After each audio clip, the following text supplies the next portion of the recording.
Hello everyone, welcome back to IBFL Bharat. मैं निखिल अग्रवाल आज आपके लिए फिर लेकर आया हूँ एक नई केस स्टडी जो कि है बैंक रिकॉन्सिलिएशन स्टेटमेंट का assignment number 2। Assignment number 1 already आप देख चुके हैं। असाइनमेंट नंबर 2 के अंदर भी हम बीआरएस का ही एक क्वेश्चन केस स्टडी बेस करने वाले हैं जिसमें कि हम कुछ वॉचेस का बिजनेस कर रहे हैं। ठीक है।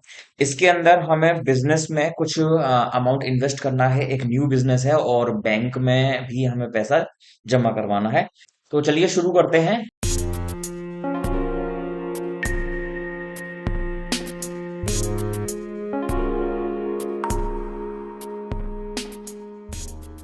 कंपनी क्रिएशन विंडो आपका ऑलरेडी खुला हुआ है। बीआरएस नाम से हम एक कंपनी बना लेते हैं, बीआरएस असाइनमेंट नंबर 2।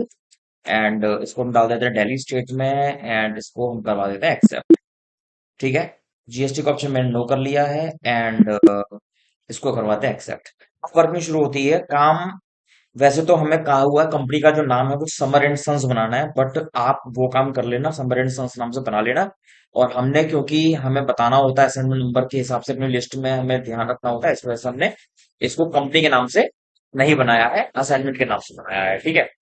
चलिए, वर्किंग शुरू हो रही है हमारी 1 जुलाई को। तो आप आ जाओ वाउचर के अंदर और यहाँ पर आप F2 प्रेस करके 1 जुलाई कर लो। एंड यहाँ पर क्या है, commences business with cash. 2.5 lakh रुपए का कैश से बिजनेस शुरू किया है और बैंक में इनके पड़े हुए हैं 4 लाख रुपए।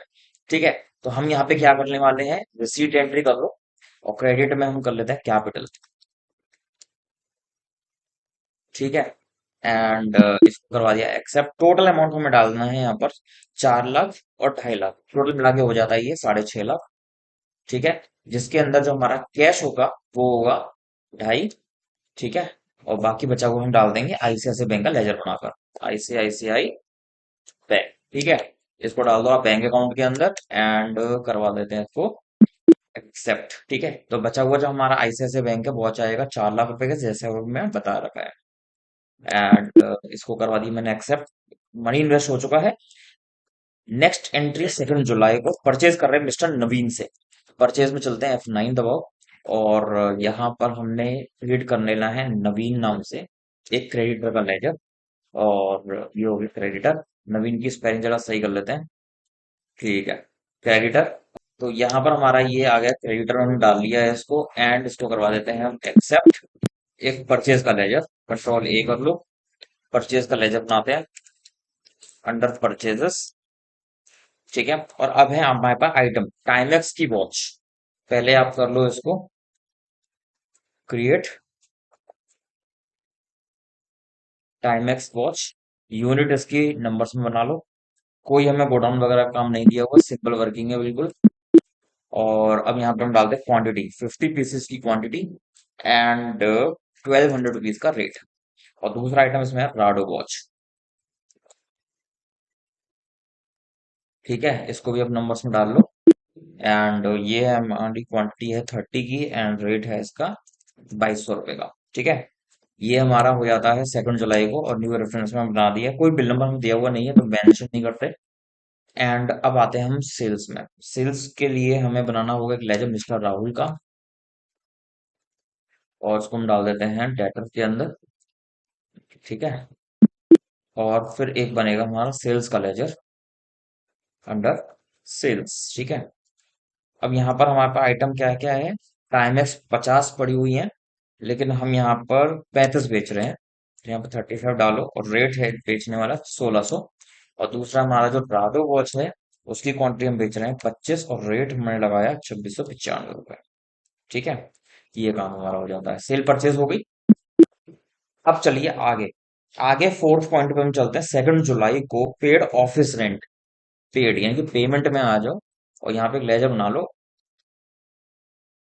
ऑफिस रेंट का। और ये हमारा चला जाएगा इनडायरेक्ट एक्सपेंसेस में। और अमाउंट हमारे पास दिया हुआ है 45,000 रुपीज। और हम पेमेंट कर रहे हैं आईसीआईसीआई बैंक से। चेक नंबर हमें दिया हुआ है तो चेक नंबर डाल देंगे 101541। ठीक है। ये एक एंट्री हो जाती है क्योंकि रिकॉन्सिलेशन वाला टॉपिक है, इस वजह से हमें ये एंट्री बैंक वाली करनी पड़ेगी। नेक्स्ट एंट्री है, हमें मिस्टर नवीन को पेमेंट करना है तो हमें नवीन को पेमेंट करना है तो हम यहाँ पर आ जाते हैं 2 जुलाई नवीन 1,26,000। और अगेंस्ट रेफरेंस में आ जाइए और पेमेंट जो हम कर रहे हैं आईसीआईसीआई बैंक के थ्रू कर रहे हैं। और चेक नंबर जो इसका है वो है 101542। ये हमने एक्सेप्ट करवा दिया। और अब हम पेमेंट कर रहे हैं सैलरी का, तो एक लेजर बना लो, सैलरी इनडायरेक्ट एक्सपेंसेस में, एंड सैलरी का अमाउंट है यहाँ पे 35,000 रुपीज। थ्रू आईसीआईसीआई बैंक ही हम पे कर रहे हैं, और इसका चेक नंबर हमें दिया हुआ है 543। ठीक है, ये भी एंट्री हो जाती है। और अब 31 जुलाई को कंपनी को मिलता है एक बैंक स्टेटमेंट। ठीक है, बैंक स्टेटमेंट देख लेते हैं। तो सबसे पहले हमें क्या करना पड़ेगा, बैंक स्टेटमेंट से हम जब अपने कंपनी के अकाउंट्स को कंपेयर करेंगे तो DAL प्रेस करना और ओपन कर लेना आईसीआईसीआई बैंक, और यहाँ पे कर लेना ऑल्ट आर। अब ऑल्ट आर करने पर हमें कैश डिपॉजिट दिया हुआ है यहाँ पर 4 लाख रुपए का, तो 1.7 कर दो। पहली एंट्री कंसाइल हो गई है। दूसरी एंट्री कैश डिपॉजिट की 45,000 रुपये। ठीक है, ये सेकंड जुलाई डाल दो। उसके बाद में नवीन को हमने पेमेंट किया 1,26,000 का, ये भी सेकंड जुलाई डाल दो। उसके बाद में हमने सैलरी का पेमेंट किया 43 नंबर चेक है हमारा 35,000 रुपए का, जो कि 31 जुलाई को क्लियर हो, इनके हिसाब से 31 जुलाई को क्लियर हो रहा है। तो ये हमने यहाँ पर कर दिया है। क्या हमारा बैलेंस मैच कर रहा है? हमारा बैलेंस मैच नहीं कर रहा है। वो आ रहा है 3,17,375 रुपए, जबकि हमारे पास एक एंट्री अभी रिकॉन्साइल में दिखा रहा है, बट वो हुई नहीं है।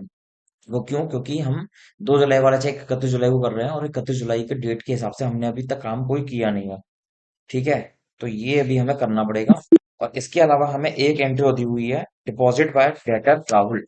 वो एंट्री अभी हमने नहीं भरी है, तो हमने बैंक स्टेटमेंट में भी चेक किया, तो राहुल ने ऑलरेडी हमारे अकाउंट में डिपॉजिट करवा दिया 2 जुलाई को। पहले तो रिसीव्ट में चले जाओ। मिस्टर राहुल से आपको कितने रुपए रिसीव हुए? 1,233,75। ठीक है, ये अमाउंट हमें आईसीआईसीआई बैंक में आ चुका है, ये भी रिकंसाइल करेंगे। अब चलते हैं DAL के अंदर, और यहाँ पे आईसीआईसीआई बैंक कर लो, और फिर ऑल्ट आर करते हैं। यहाँ पर हमारे पास एक ये वाली एंट्री है, जो कि हमें 2 जुलाई में रिकंसाइल करनी है, और एक एंट्री जो हमारी रिकंसाइल नहीं हुई है, वो 31 जुलाई वाली दिखा रहा है। ठीक है, ऑल्ट आर करो। 31 जुलाई वाली वो रिकंसाइल नहीं कर रहा है, क्योंकि अभी तक हमारी 31 जुलाई में कोई एंट्री नहीं हुई है। तो जैसे ही वो एंट्री हो जाएगी, हमारा जो कंपनी में बुक्स में जो वर्किंग है वो हमारा डन हो जाएगा। 352 375, जो कि हमारा जो डिफरेंस आ रहा है वो सिर्फ 35,000 रुपये आ रहा है। Amounts not reflected in bank. हमारा जो पीरियड यहाँ पे दिखा रहा है वो है 2 जुलाई तक का, इस वजह से हमने यहाँ पे 31 जुलाई जैसे कर देंगे।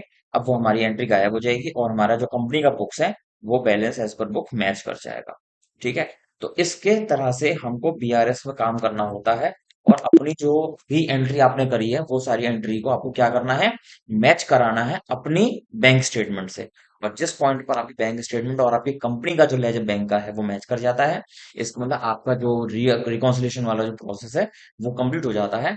एंड आपकी जो भी बैंक ट्रांजेक्शन है वो आपकी सही है, ये प्रूव हो जाता है।